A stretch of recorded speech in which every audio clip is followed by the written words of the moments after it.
صحیح البخاری میں یہ روایت ہے، عبادہ بن صامت رضی اللہ عنہ کے راوی ہیں، فرماتے ہیں کہ نبی صلی اللہ علیہ وسلم نے فرمایا، جو شخص اللہ سے ملنے کو محبوب رکھتا ہے اللہ بھی اس سے ملنے کو محبوب رکھتا ہے، اور جو اللہ سے ملنے کو پسند نہیں کرتا ہے اللہ بھی اس سے ملنے کو پسند نہیں کرتا ہے۔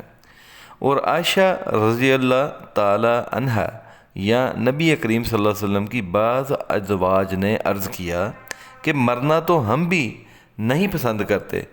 نبی کریم صلی اللہ علیہ وسلم نے فرمایا کہ اللہ کے ملنے سے موت مراد نہیں ہے، بلکہ بات یہ ہے کہ ایماندار آدمی کو جب موت آتی ہے تو اسے اللہ کی خوشنودی اور اس کے یہاں اس کی عزت کی خوشخبری دی جاتی ہے۔ اس وقت مومن کو کوئی چیز اس سے زیادہ عزیز نہیں ہوتی جو اس کے آگے ہوتی ہے، اس لیے وہ اللہ سے ملاقات کو خواہش مند ہو جاتا ہے اور اللہ بھی اس کی ملاقات کو پسند کرتا ہے۔